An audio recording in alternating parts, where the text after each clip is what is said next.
Shalom à toutes et à tous, on est content de se retrouver avec le Rav Ben Shushan sur l'île Mode et on parle toujours de la tfila et de la kavana. Quelle est la kavana qu'il nous faut dans la tfila pour que nos prières soient exaucées? Bechavod Harav. בסדר, כל טוב.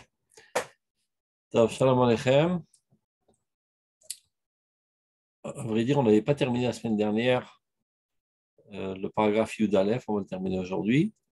On avait étudié dans quelle situation on doit se trouver lorsqu'on prie, pas tristesse, ni par fainéantise, ni par rire, ni par discussion, ni par légèreté d'esprit, ni par parole futile, mais par une joie de la mitzvah. Sur ce, il rajoute Tanu Rabbanan, Amit Palel, Tzarich Yechaven et Libo Lashamayim. Celui qui prie, eh ben, il doit, mis à part le fait qu'il doit comprendre ce qu'il est en train de dire, il doit orienter son cœur vers le ciel. Qu'est-ce que ça veut bien vouloir dire? Regardez. Abba Shaul Omer, Siman Adavar, Tacheni Bam, Takshiv Oznecha. Ça veut dire un signe qui vient appuyer ce qu'on vient de dire, que lorsqu'on prie, on doit s'orienter vers le ciel, ça veut dire penser à Dieu, pas seulement à la traduction des mots qu'on est en train de dire, mais penser à la grandeur de Dieu. Il dit, s'appuie sur le passage qui dit Tachini bam, takshiv oznecha. Tu prépareras leur cœur, alors ton oreille écoutera. Alors là, on ne comprend vraiment pas quel rapport. Parce que d'un côté, on te dit, c'est toi qui dois orienter ton intention vers Dieu. Et de l'autre côté, il est marqué Tachini bam, on s'adresse à Dieu. Donc c'est Dieu qui prépare notre cœur. Et non pas nous qui orientons notre cœur vers Dieu. Donc on ne voit pas en quoi vraiment cette source vient expliquer ce qui a été dit précédemment. C'est ce que le Rav va expliquer. Personne n'a mis ses caméras aujourd'hui? Qu'est-ce qui vous arrive? J'ai l'impression de parler dans un mur noir, c'est pas tellement agréable. Je viens d'arriver. Et rêve tov, Rav. Bon, les autres aussi peuvent mettre leur caméra, déjà que c'est compliqué. Je me concentre mieux sans vous voir et après j'ouvre quand je... Voilà, Toda Rabba. Pensez aussi celui qui parle, parce que parler devant un mur. C'est déjà compliqué avec... Mais non, je prends des notes et puis ça me perturbe qu'on me regarde. Alors bon, voilà, c'est pour ça. Mais je vais voir après tout à l'heure. Alors, on y va. Yesh kavana pratit. Shi kavanat pirouche amilot ve'inyanim. Il y a deux genres de kavanot. Il y a une kavana plus, on va dire, ponctuelle, qui est d'essayer de comprendre les mots qu'on est en train de dire et les thèmes qu'on est en train de traiter. Mais, mis à part ça, il y a kavana klalit. Il y a l'intention bien plus générale, qui ne vient pas se focaliser sur les mots et sur les thèmes qu'on est en train de parler, mais de manière générale, de penser à la grandeur de Dieu. Shei kavanat alev bigdula shetem midbar. C'est-à-dire que mon cœur soit orienté à essayer, tant bien que mal, de percevoir la grandeur infinie de Dieu. Veromemut anefesh. Et donc, de ce fait même, l'élévation de mon âme. Car, en fonction de ce que je comprends de Dieu, c'est comme ça que je grandirai. Parce qu'on dit toujours qu'on doit s'amener à ressembler à Dieu, à imiter Dieu, à s'accoler à Dieu. Qu'est-ce que ça veut dire? C'est de la même manière que Dieu est miséricordieux, toi aussi tu dois être miséricordieux. Maintenant, si je perçois Dieu à un niveau X, ben, je ne peux pas grimper plus que X. Donc, maximum, je réussirai à hisser ma personnalité au niveau X. Mais si par contre, je comprends que Dieu est bien plus que X, et X plus 10, X plus 100, X plus 1000, tel sera mon objectif. Et donc, je forgerai ma personnalité et je hisserai ma personnalité au niveau X plus 1000. Donc, plus on comprend la grandeur de Dieu, plus on grandit. C'est pour ça qu'on dit Gadelu Lachem iti ou Nero Mamash Moyerdam. Mais Dieu est illimité, comment on peut... Dieu est illimité, mais ma perception elle est limitée et je peux gravir les échelons de ma perception petit à petit. D'accord. C'est pour ça qu'on dit faites grandir Dieu. Mais ça veut dire faites grandir Dieu. Dieu est source de toute grandeur, on ne peut pas le faire grandir. Faites-le grandir dans votre perception. Parce que, à vrai dire, vous essaierez toujours d'imiter Dieu, de grandir à la hauteur de votre perception. Donc, si votre perception de Dieu est toute petite, ben vous aussi, vous serez tout petit. Regardez, par exemple, les peuples qui nous entourent. Il y en a qui considèrent Dieu comme un être qui est redoutable et qui est jaloux et qui est sévère et qui est nokem, qui se venge, idatadine. Eh bien, ce n'est pas par hasard que ces peuples sont cruels. Parce que la civilisation est fondée sur notre manière de percevoir le divin, et c'est comme ça qu'on forge nos conceptions. Donc, si Dieu lui-même, qui est on va dire, le top de la perfection, on ne va pas être plus royaliste que le roi, et encore moins plus déiste que Dieu. Donc, si Dieu lui-même a ses faiblesses, d'être rancunier, de se venger, eh bien, nous aussi, on peut se le permettre. Donc, l'importance de faire grandir Dieu dans notre perception, ce n'est pas seulement une compréhension théologique. Ça a des répercussions directes sur nos comportements, sur notre manière d'être. Donc, donc, pendant la prière, il faut aussi, mis à part de comprendre que je suis en train de dire, oh mon Dieu, reconstruit Jérusalem, mon Dieu, rassemble les exilés, etc., mais savoir avec qui je suis en train de parler. Et essayer, tant bien que mal, de comprendre, de vivre, de m'enthousiasmer de la grandeur du divin. Et de ce fait même, ceci entraîne automatiquement Romamut Nefesh. Ça m'élève à la hauteur de ma perception du divin. Et le moment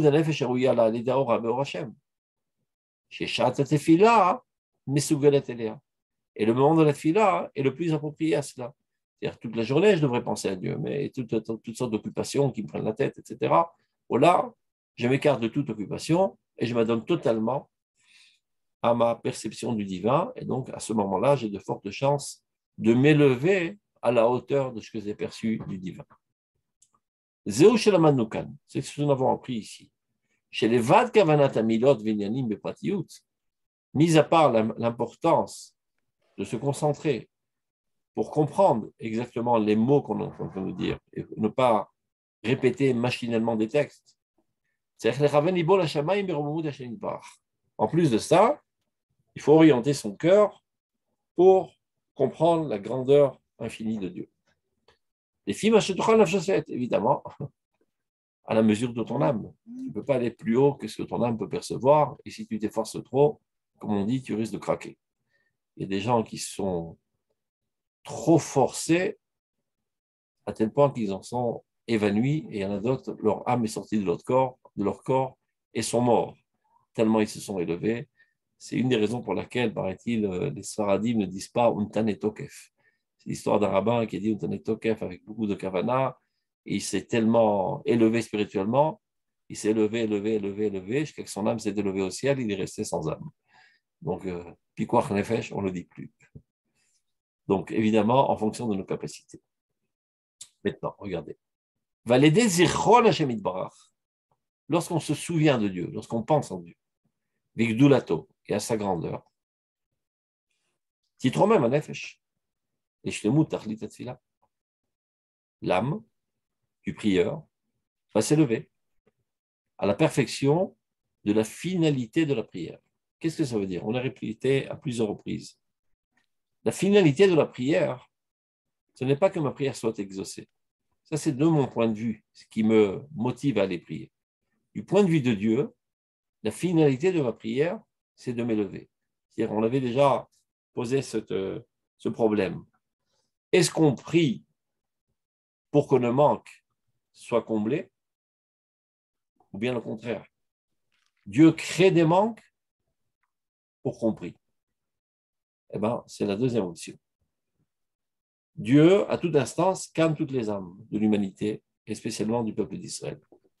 Et voilà qu'il voit un certain bonhomme qui s'appelle Jacob, qui se trouve au point X, et il est nécessaire maintenant vital que ce bonhomme progresse de X à X plus 10 dans sa spiritualité, dans son idéologie, dans sa pureté, dans ses traits de caractère, etc., dans sa moralité. Oui, mais il a jeté l'encre, il n'a plus tellement envie de bouger. Donc Dieu le rend dans certaines circonstances qui lui cassent son train-train quotidien et qui l'oblige à aller prier. Et prier de tout cœur, pas machinalement. Et lorsqu'il prie, eh bien, plus pendant la prière, il perçoit la grandeur de Dieu, plus il s'élève au niveau qu'il a perçu. Et au moment où il arrivera au niveau que Dieu voulait qu'il arrive, plus besoin qu'il y ait ce manque qui le motive. Et donc, automatiquement, il sera exaucé. Donc, Tachlit Atflila, le but véritable de la Tefila, c'est ta progression spirituelle. Et Rav, j'ai une question. Oui. Est-ce que c'est Akadosh Baruch Hu qui, comment dirais-je, qui décide du moment où il dit stop par rapport à notre prière ou pas? C'est-à-dire, il dit stop. C'est-à-dire qu'on s'est élevé, enfin, Akadosh Baruch Hu voit notre manque, et puis à un certain moment, il pense on est arrivé au but. Évidemment, et comment qu'il nous signale qu'on est arrivé au but? En enlevant le manque. Parce que de notre point de vue, on prie pour écarter le manque, pour écarter la souffrance, écarter la douleur. À partir du moment, par exemple, où mon fils a guéri, bon, je vais arrêter de prier. Maintenant, Dieu a fait en sorte de guérir ton fils juste au moment où tu as accédé au niveau auquel tu devais accéder. C'est un peu dommage de laisser la prière dans ce but-là, par intérêt, quoi. On peut continuer à prier. De notre point de vue, on devrait prier tout le temps, mais les gens ont besoin parfois de stimulants. Donc, on voit bien que de fait, pas toujours on prie avec la même véhémence. C'est vrai. Quand ça nous touche très très fort, on prie plus. Et Dieu connaît ses êtres. Tout à fait. Yodéat Tzadik Nefesh Behemto, on dit. Le Tzadik connaît bien l'âme de sa monture. On continue. Donc, Umimela, Uzgula, Litgablut Atzila.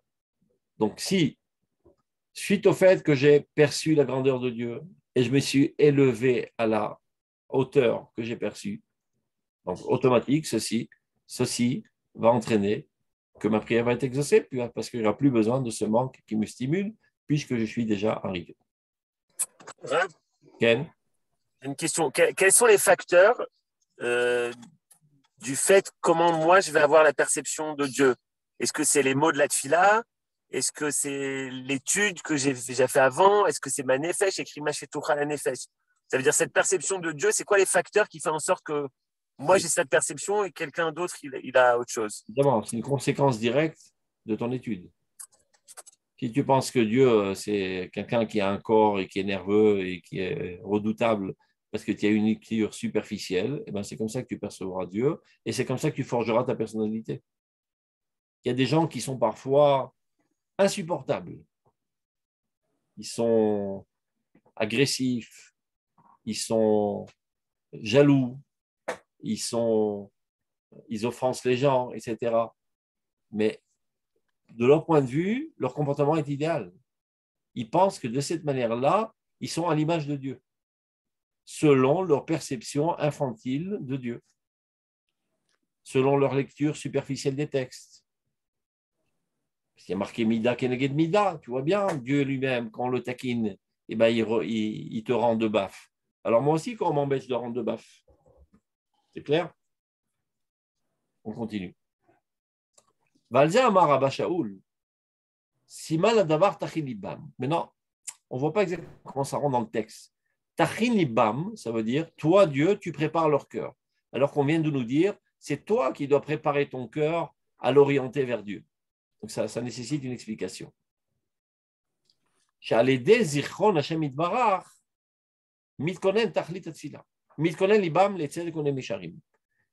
en fait, c'est vrai que c'est toi qui le fais. C'est toi qui dois te souvenir de Dieu, comprendre Dieu.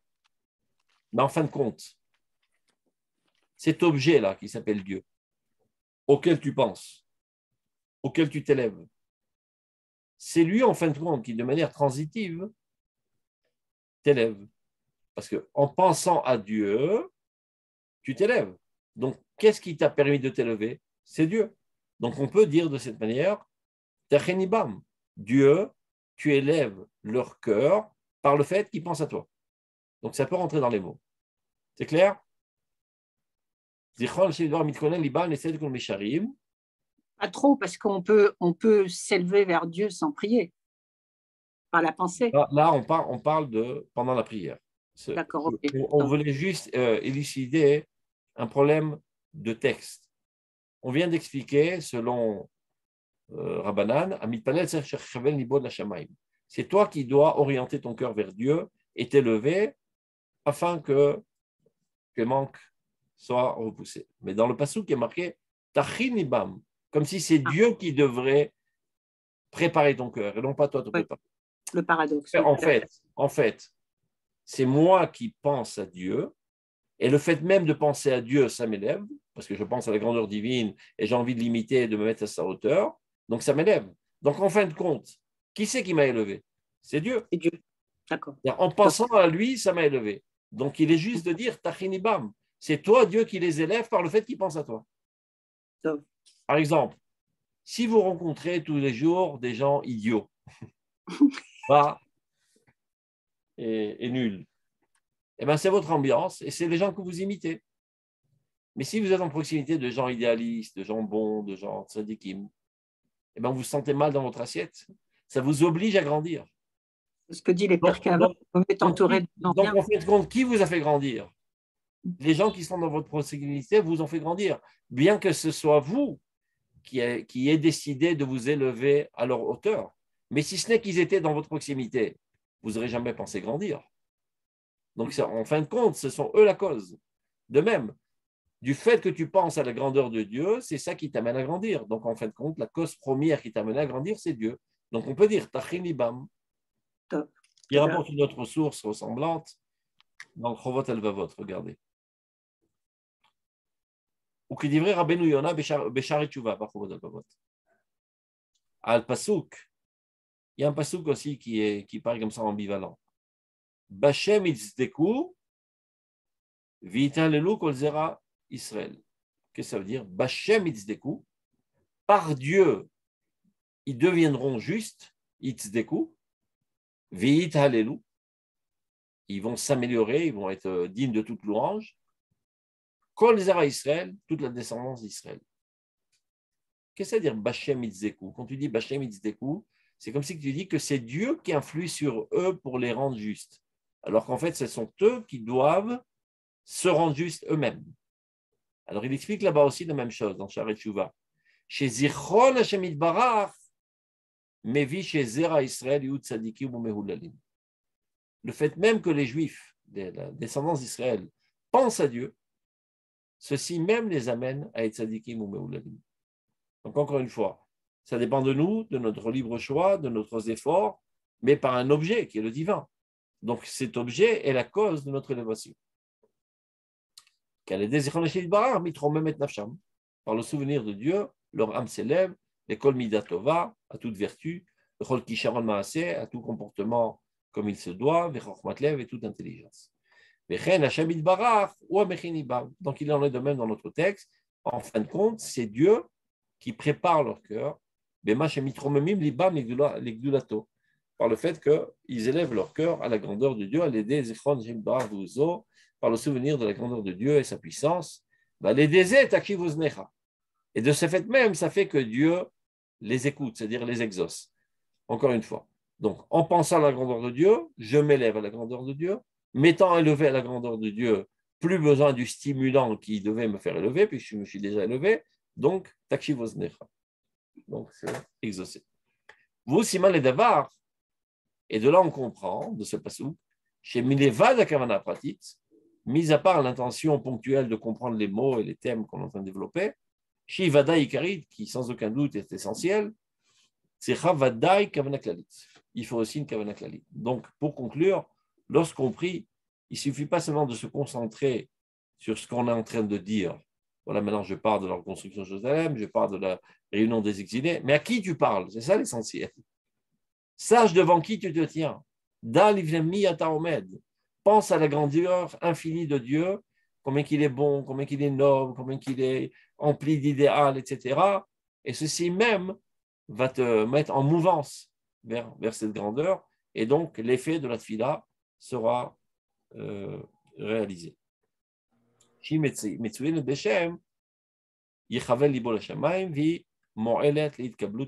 Évidemment, ceci aide au fait que la tfila soit exaucée. Donc, on passe au paragraphe Yud Bet. Tanu Rabanan, Souma, ou Misheno Yachol Lechaven et Aruchot, Yechaven et Libo, la Aviv Shebashamayim. Alors voilà, on compte une halakha que quelqu'un qui est aveugle, ou bien quelqu'un qui aurait perdu le nord, comme on dit, il se trouve dans le désert, il n'a pas de boussole, il ne sait pas c'est où Jérusalem. Parce que normalement, selon la halakha, on doit toujours prier vers le Kodesh HaKodashim. Donc si tu es en Europe de l'ouest, tu pries vers l'est, vers Eretz Israël. Si tu habites au Liban, ben, tu pries vers le sud. Si tu habites en Égypte, tu pries vers le nord. Et si tu habites en Chine ou au Japon, eh ben, tu pries vers l'ouest. L'essentiel, c'est de t'orienter vers Eretz Israël. Et quand tu es en Eretz Israël même, tu pries vers Jérusalem. Et quand tu es à Jérusalem, tu pries vers le Kotel. Et quand tu es au Kotel, tu t'inclines un petit peu à gauche pour prier vers le Kodesh HaKodashim. C'est là le volcan duquel se propage la divinité dans tout l'univers. Donc ça, c'est l'halakha. Maintenant, que faire quelqu'un qui est aveugle? Il ne sait pas s'orienter tout seul. Ou quelqu'un qui est, je ne sais pas, il est dans une ville perdue, il n'a pas de boussole, il ne sait pas s'orienter, il n'a pas le sens de l'orientation, il a perdu la boussole. Ben, dit l'halakha, tant pis. Pas besoin d'orienter ton corps vers Jérusalem ou Beth Amikdash. Pense à Dieu. Peu importe dans quelle orientation tu es, ferme les yeux et c'est tout, et oriente ta pensée vers la grandeur de Dieu. Donc, mis à part cette halakha, il s'avère que cette halakha cache derrière elle un message très très important dans les fondements de l'aïmouna. Regardez. Akavana atachlitit. Ikavana talève la vie chez Bashamay. Ne jamais oublier quelle est la finalité de tout dans toute notre vie. Toute notre vie, c'est de nous orienter vers Dieu.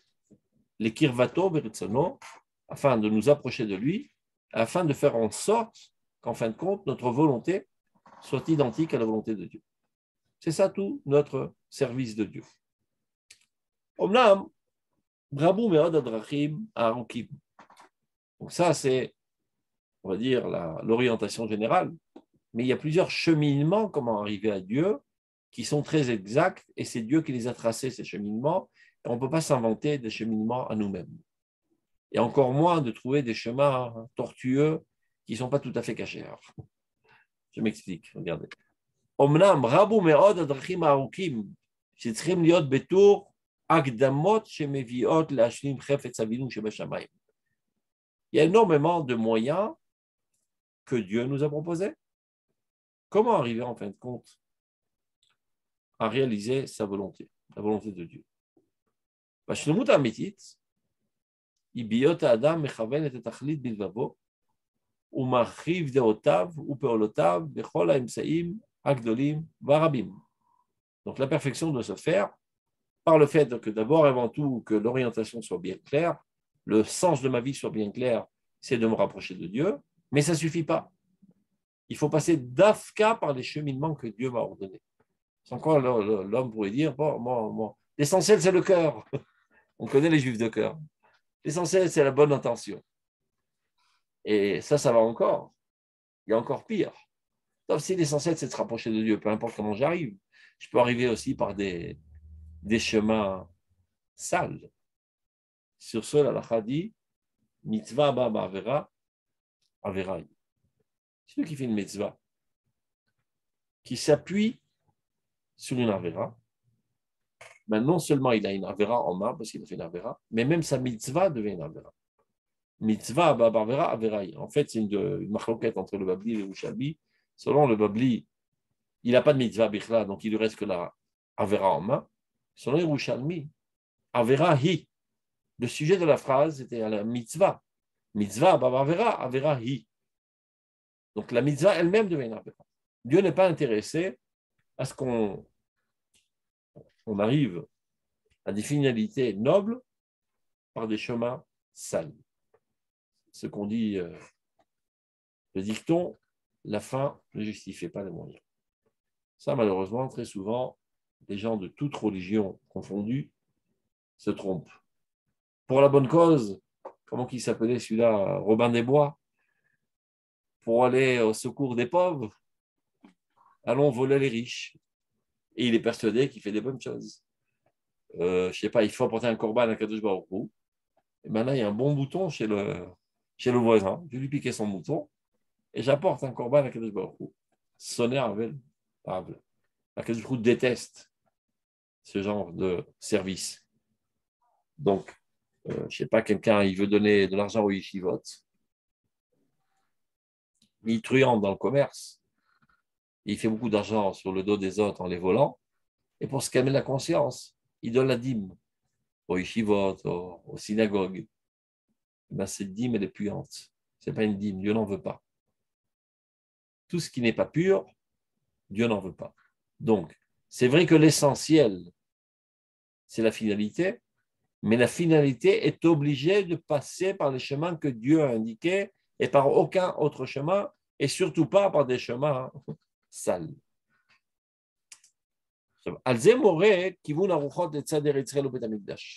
C'est ce que Chachamim ont voulu nous enseigner à travers cette halakha, que lorsque tu t'en viens à te rapprocher de Dieu, eh bien, il faut s'orienter vers Israël et vers le Beth Amikdash, et de là arriver au ciel. Alors, qu'est-ce qu'il veut dire par là? שהרגשות הלאומיות שבישראל בעצמן מכשירות את הלב לעבודת השם ומרומות את הדעת גם להכיר ערך מצוותיה של תורה ולעשותן מאהבה. Pour te rapprocher de Dieu, ça ne doit pas être avec un lien direct de l'individu vers le ciel. Passe par Eretz Israël. Passe par la nation d'Israël. Ton lien envers Dieu doit passer d'abord et avant tout par le nationalisme. Akadosh Baruch Hu apparaît d'abord et avant tout dans Knesset Israël. Ton lieu de contact et de rencontre avec Dieu, c'est par l'intermédiaire du collectif d'Israël.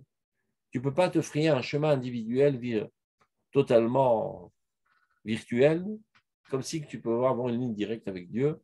Sache que c'est voué à la Avodah Zarah. Ce n'est jamais toi qui t'élèves vers Dieu, c'est Dieu qui vient vers toi. Et Dieu, il a son itinéraire. De son infini, il passe d'abord par Knesset d'Israël, qui est la Shrina elle-même, et de là, il vient vers toi, tu n'as qu'à t'ouvrir vers lui. Donc, pour arriver à Dieu, tu dois passer par Eretz Israël, qui est, disons, le corps de la nation. Et après, tu te centralises encore plus à Jérusalem, qui est le cœur de cette nation. Et après, au Beth Amikdash, le cœur du cœur de la nation. Mais tout doit passer par la nation. D'ailleurs, la halakha, dit le Rambam dans l'Ilchot Teshuvah, chapitre 3, halakha 11. Il dit la chose suivante. Imaginons quelqu'un qui n'aurait jamais fait aucune avéra de sa vie et qui aura accompli toutes les mitzvot. Il faut le trouver, ce bonhomme. Mais il s'écarte de la collectivité. En d'autres termes, il s'en fout du peuple d'Israël. Comment ça s'exprime? Ben, tout simplement, lorsque le peuple d'Israël est en détresse, supposons, je ne sais pas, il y a la guerre, la famine, mais lui, il est bien au chaud chez lui, il est bien nourri, bien logé, il s'en fout. Ça peut bien faire qu'il y ait des Juifs qui meurent en Ukraine maintenant. Moi, je suis bien blotti chez moi à la maison. Il s'en fout. Ou bien la guerre en Eretz Israël, lui, il habite à Paris. Ça ne le concerne pas. Lui, il est dans sa maison, bien au chaud. Il a son Beth Midrash en bas. Il a le mikvé dans la rue d'en face. Et ses enfants sont Talmud Torah. La vie est belle. Sache qu'un tel type n'a pas droit au Olam Haba. Bien qu'il ait appliqué toutes les mitzvot et qu'il n'ait fait aucune avera. Si telle est sa conception, qui se sent étranger à la collectivité de Klal Israël, lo samer besimchatam velo mitane betarnitam, dit Rambam. Il n'est pas joyeux dans la joie du peuple et il ne se sent pas concerné et apeiné et en compassion avec la souffrance du peuple. En lo chenek l'olam haba. car ça n'existe pas un lien direct avec le divin. Le lien doit passer par la nation. Akadosh Baruch Hu a décidé, dans son itinéraire de ce dévoilement de son infini vers nous, d'abord, avant tout, il passe par l'âme collective d'Israël. Donc, si tu veux le rencontrer, va à sa rencontre par cet intermédiaire. Donc, lorsque tu viens prier Dieu, ce qui symbolise, lorsque tu viens te rapprocher de Dieu, te hisser à la grandeur de Dieu, d'abord et avant tout, oriente ton corps et ta pensée vers Eretz Israël, et par là, tu penses que tu intègres la collectivité et que toute ta vie n'est que pour le renforcement de la collectivité de la nation d'Israël. Et toutes tes mitzvot et toute ton étude de la Torah doit être totalement une donation au clan d'Israël. Ce n'est qu'alors que tu peux véritablement te rapprocher de Dieu. C'est comme ça qu'un être normalement conçu dans son service de Dieu doit penser, et c'est pour ça que l'Halakha dit il faut toujours s'orienter vers Eretz Israël.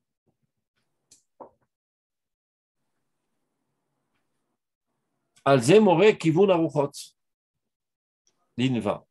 C'est ce que vient nous enseigner l'orientation lorsqu'on prie en direction d'Eretz Israël, le Beth Amikdash. Sharegashot alomiyot, les sentiments nationaux, ça veut dire l'amour de la nation. Chez Israël, Be'atzman, elle en tant que telle, marchirot et alev l'avodat Hashem, t'amène au service de Dieu. Par le nationalisme, tu arriveras au service de Dieu. Par ton amour d'Israël, tu arriveras à Dieu. Si tu es déconnecté d'Israël, tu n'arriveras jamais à Dieu. Ou meromemot atadat. Et c'est elle, cet amour du peuple, qui est susceptible d'élever ta compréhension, ta conception de Dieu. Gamlakir erech mitzvoter, alors tu comprendras aussi la valeur véritable des mitzvot. Vela sotan me'ava, et de les accomplir avec amour. Donc ça, c'est le sens, on va dire, l'echatrila, c'est comme ça qu'on doit construire notre vie. Donc que faire avec des gens qui ne sont pas capables d'envisager et d'aller dans ce parcours?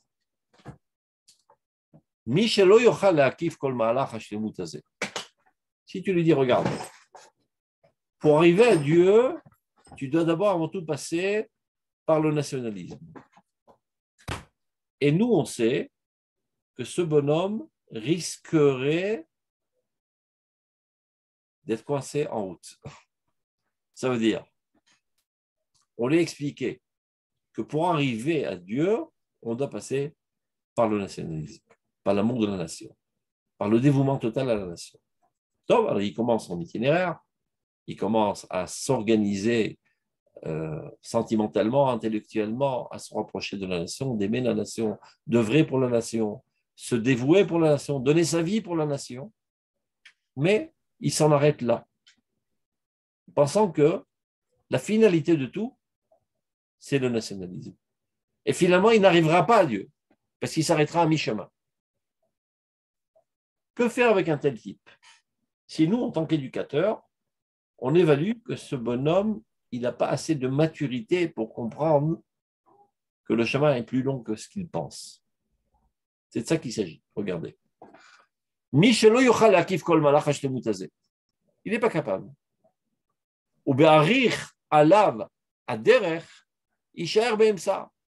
Si tu lui proposes un chemin trop long et trop complexe, il risque d'être coincé au milieu et de s'arrêter à mi-chemin. Viomar bedato, qui allait au miut tofes d'Israël, il en arriverait de manière erronée à la conclusion que le nationalisme tel que lui le conçoit, qui n'est pas le véritable nationalisme d'Israël, mais qui est une copie seulement du nationalisme des autres goy, des autres nations, et bien c'est ça la finalité de tous les objectifs. Et il n'y a rien d'autre à chercher. C'est-à-dire, il en est arrivé finalement à une fausse conception que le bien de la nation, le renforcement sécuritaire de la nation, le renforcement économique de la nation, c'est ça tout l'idéal et il n'y a rien d'autre derrière. Donc finalement, ce moyen, qui n'est qu'un moyen, devient à ses yeux l'objectif. Donc il n'arrivera jamais à l'objectif. Donc, si telle est la situation, alors on lui dira, tu sais quoi, enjambe cette étape et va directement vers l'objectif final. Laisse tomber le nationalisme. L'essentiel, c'est que tu arrives en Dieu, en fait, compte. Regardez. ויאמר בדעתו כי אלו מיעוט שהוא תופס בישראל הוא קץ כל החזון הרוחני הקדוש, והיא אינה כי היא מדרכה, alors qu'en fait, elle n'est qu'un moyen, המגיעה לתכליתה, qui est susceptible et qui est censé t'amener à la véritable finalité.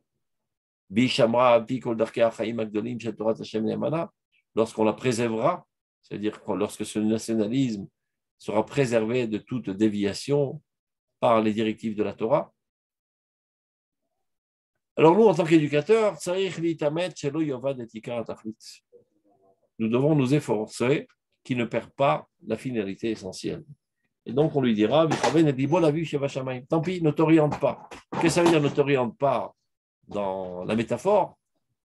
Laisse tomber le nationalisme. À choisir entre le chemin parfait,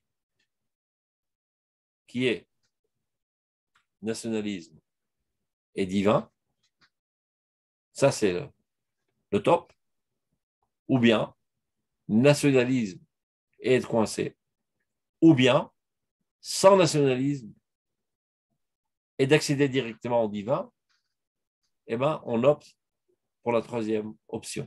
S'il n'est pas capable d'arriver à la première option et qu'il risque d'être coincé à la deuxième option qui ne mène à rien, alors on lui propose la troisième option. Kvishokef, une route qui contourne le nationalisme. C'est vrai que ce n'est pas le top, il ne sera pas parfait, il sera titubant, et lui-même se rendra compte qu'il lui manque les fondations, et peut-être que par là même, il ira finalement compléter les fondations, il reviendra au nationalisme. Alors que si tu ne lui proposes pas d'arriver au divin, il risque d'être coincé seulement au nationalisme et n'arriver nulle part. Alors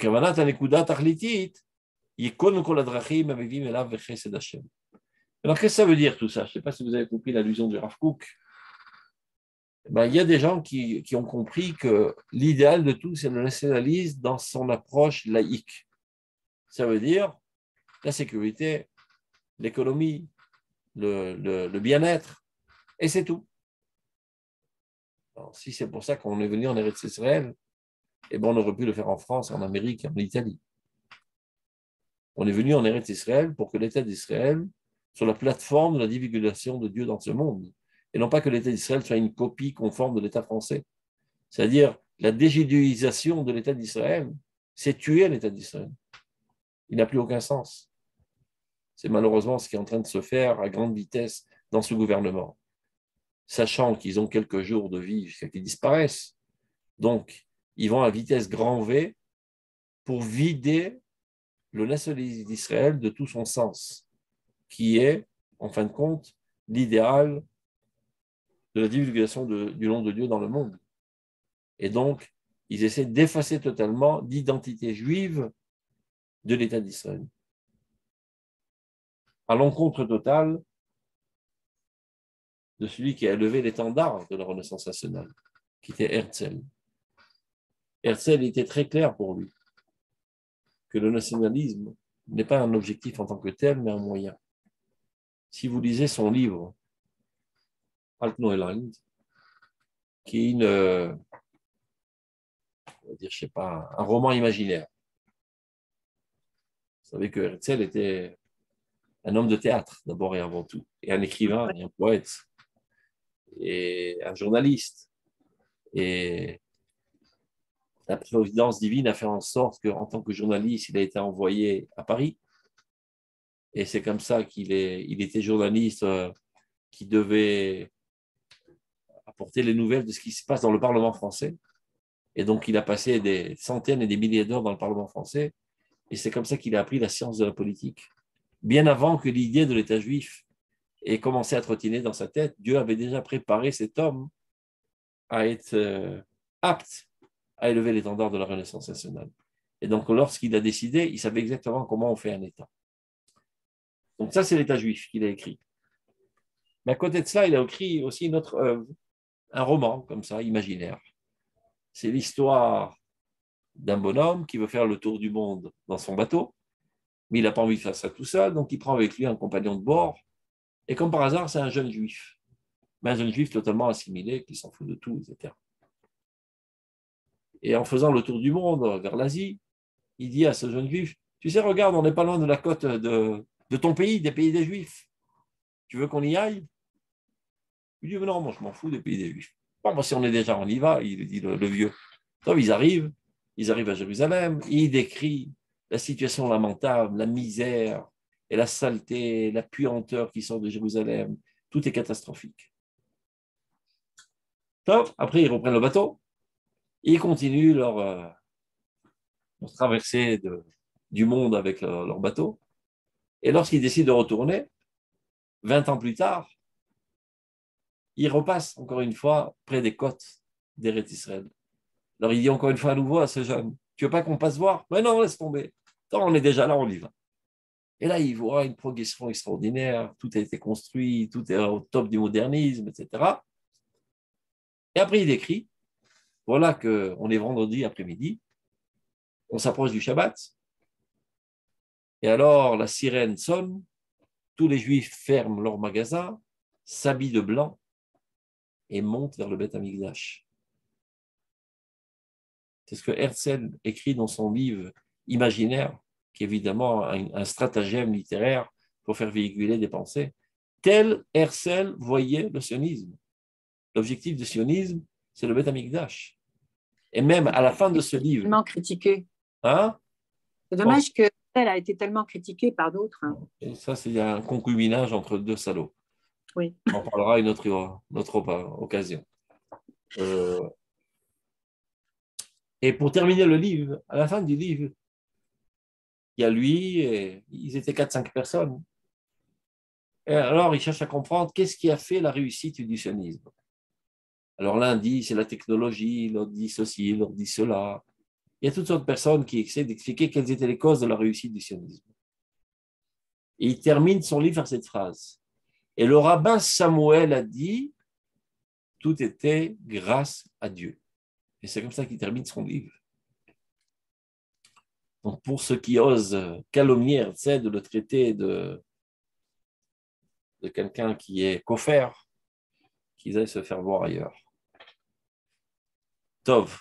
Mais malheureusement, aujourd'hui, il y a des opportunistes qui ont la folie des grandeurs et qui sont prêts à vendre toutes les valeurs pour trôner. Et donc, ils s'adonnent aujourd'hui de manière systématique à effacer l'identité juive de l'État d'Israël. D'ailleurs, sachez que le livre d'Herzl qu'on traduit l'État des Juifs, c'est une fausse traduction. Ça veut dire, en allemand, ça se dit l'État des Juifs, parce que ça faisait un problème. Il y avait deux S, c'était trop compliqué à dire, l'État juif. Lorsqu'il a été traduit en français par son élève, il a appelé ça l'État juif, et non pas l'État des Juifs. Et c'est une différence considérable, énorme. Et Herzl a donné son approbation sur la traduction. Il dominait le français parfaitement. Donc, en fait, l'intention, c'était l'État juif, et non pas l'État des Juifs. Ce n'est pas un organisme qui, par hasard, se soucie des problèmes des Juifs, de leur apporter de l'électricité, des égouts et de l'eau. C'est un État qui, dans sa nature même, dans son essence même, doit être juif et véhiculer le judaïsme. Après, à un niveau encore plus haut, Médinat Israël, on n'en est pas encore là, malheureusement. On en est encore au niveau de l'État juif. Bezrat Hashem, on œuvrera pour édifier l'État d'Israël. Que véritablement. Et comment ce livre, s'il vous plaît? Comment? Le livre dont vous avez parlé, il s'appelle comment? Alt-Neuland.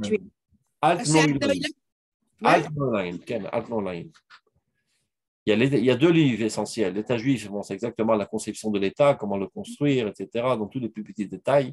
C'était quelqu'un de très sérieux, Herzl, qui descendait jusqu'au micron près dans sa programmation des choses.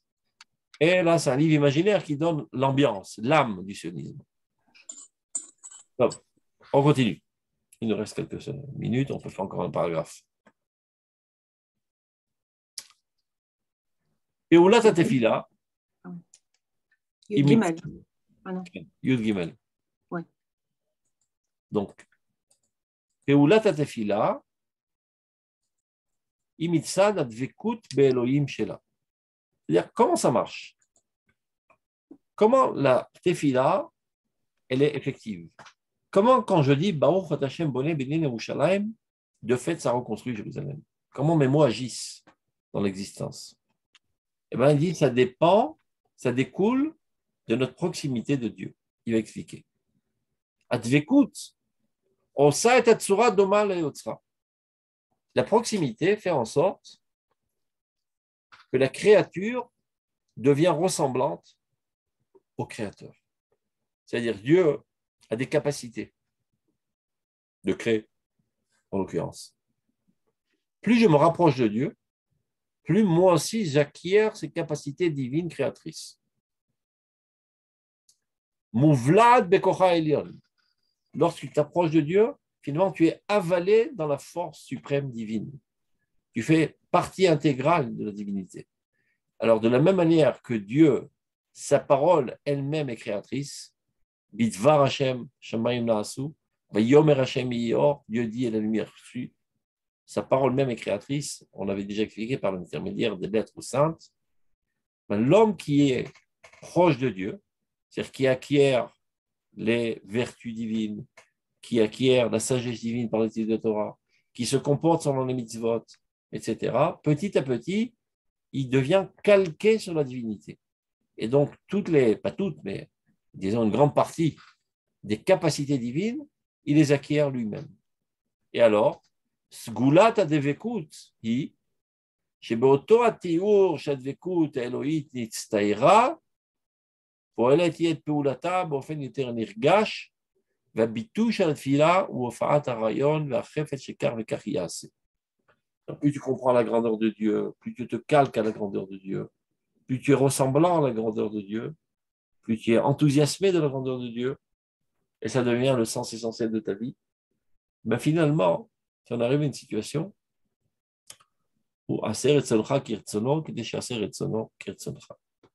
Fais en sorte que ta volonté soit identique à sa volonté, afin que lui fasse aussi ta volonté comme sa volonté, et ta volonté devient une volonté créatrice comme le divin. C'est-à-dire,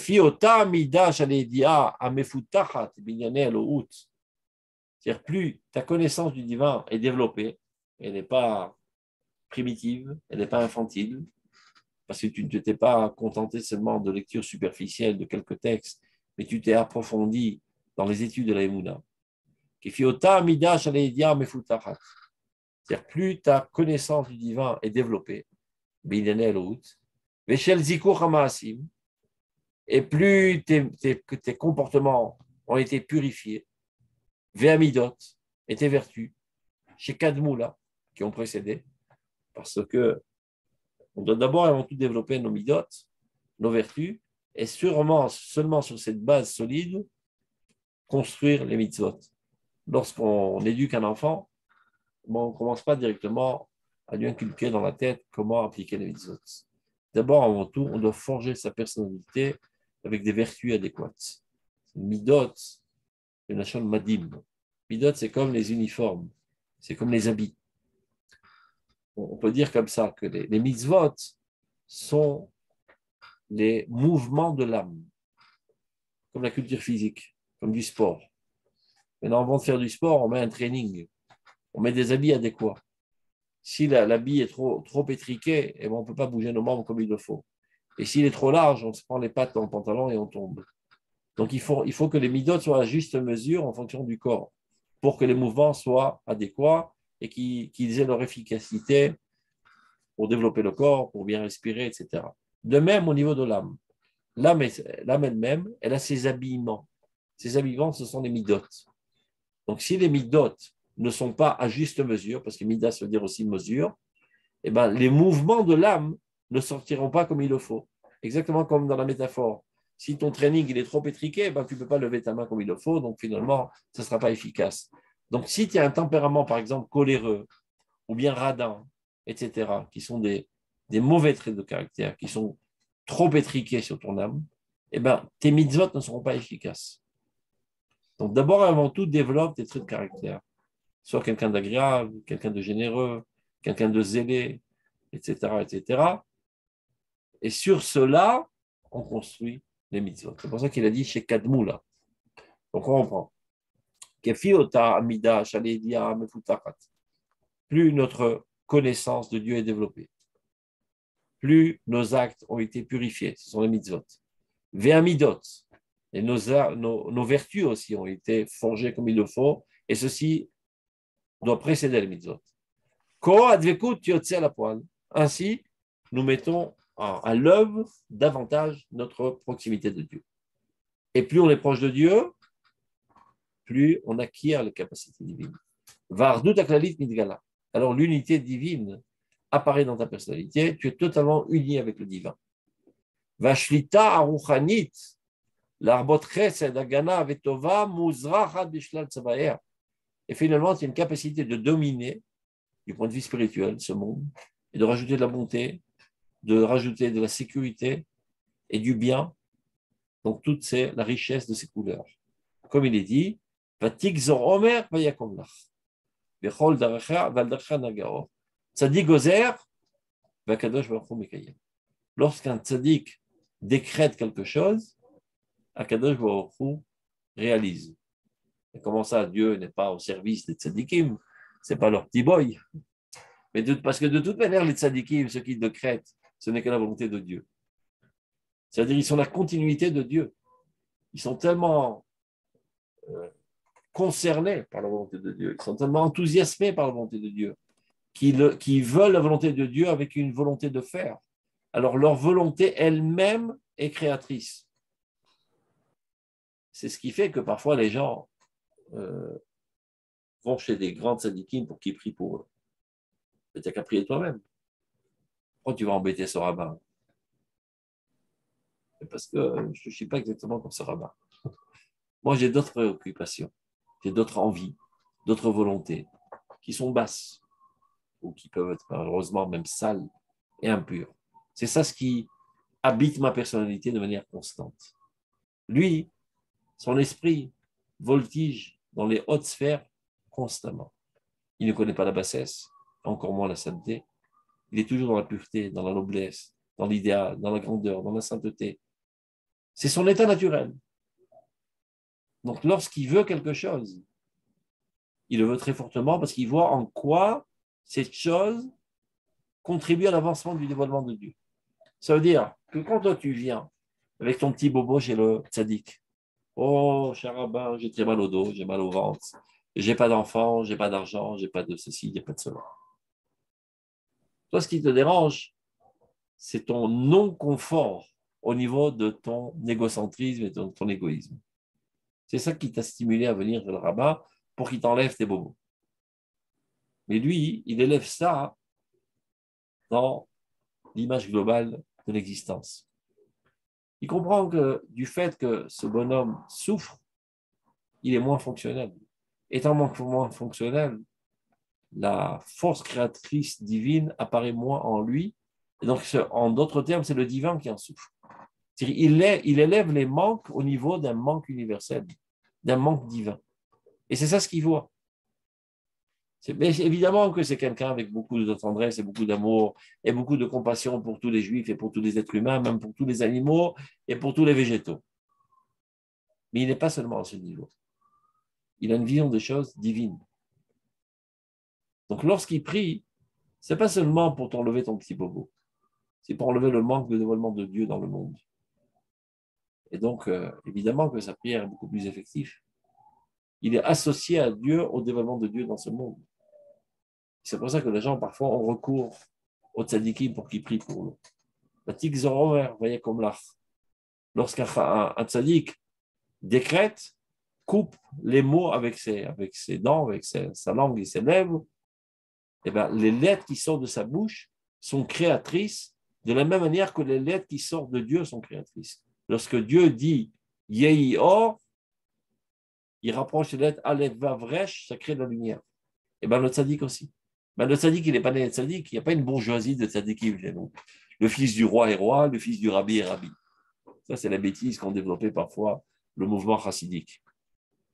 Ils ont pris une nouille de rien du tout, mais qui a eu la chance de naître dans la bonne famille et bien il devient rabbi. Je ne vois pas comment ça marche exactement. Je n'ai jamais vu un enfant de prof de maths qui devient automatiquement matheux. S'il n'investisse pas, lui aussi, 30 ans d'études de maths, eh ben, ça ne sera pas un matheux. Et de même, je n'ai jamais vu un enfant de médecin qui devient médecin automatiquement. Il doit se mettre à la besogne et étudier lui-même. Donc, je ne comprends pas exactement comment ça marche. C'est comme la dynastie là, des rois. Le roi est mort, vive le roi, et ben, c'est une nouille, c'est un petit enfant qui n'a pas de cervelle et c'est lui qui gère la nation. C'était comme ça à l'époque de la monarchie absolue. Aujourd'hui, ça ne marche plus exactement comme ça. Donc, pour être sadique, la Torah Munachat al Keren Zalit. La Torah, elle est déposée sur la table. Vas-y, tu n'as qu'à étudier. Tu vas apprendre comment développer tes midotes, tu vas apprendre la connaissance de Dieu, tu vas apprendre les mitzvot, tu vas apprendre les idéaux, tu vas les apprendre, les intégrer, t'enthousiasmer, et c'est comme ça que petit à petit, tu te forges à être sadique. On ne naît pas de sadique. Les gens ont développé une approche mystique d'être sadikim, comme si que, je sais pas, il y avait des énergies bizarres autour d'eux qui font des miracles. Les sadikim sont des gens normaux, des gens gentils et bon cœur, et qui, pas toujours, ont grandi dans leur enfance, dans une ambiance ressemblante. Ils ont pu grandir dans une famille de nouilles et d'idiots et de gens cruels, mais qui, eux, ont décidé de grandir tout seuls et sont devenus des tzadikim. Ils ont aspiré à ressembler à Dieu. Et plus ils ressemblent à Dieu, dans leur comportement, dans leur trait de caractère, dans leur connaissance, dans leur aspiration, dans leurs idéaux, plus ils acquièrent les capacités divines. Et alors, lorsqu'ils parlent, leurs paroles créent des choses. Donc, c'est ça ce qu'il a voulu expliquer. Pour la tatfila, dans la première phrase, ce n'est pas de la magie noire. Ce n'est pas on dit des formules magiques, abracadabra, et ça sort un lapin du chapeau. Il n'y a pas de sadique, et ben, ta prière, ça ne va pas aller très loin. En fonction de ta tzidkout, ta prière sera effective. L'effectivité de la prière découle de ta proximité de Dieu. Plus tu es proche de Dieu, et proche de Dieu, ce n'est pas une proximité géographique, je vais monter à la tour au 100e étage, je vais me projeter du ciel. Non, reste bien sur terre, que tes pensées soient hautes, que tes comportements soient hauts, que tes vertus soient hautes. Et c'est comme ça que tu es proche de Dieu. Alors, lorsque tu pries, automatiquement, tes paroles sont effectives et agissent sur ce monde. Donc, portez-vous bien, Shabbat Shalom. Shabbat Shalom, Toda Rav. Priez bien surtout. Chodesh Tov. Merci beaucoup. Au revoir. Shalom, shalom.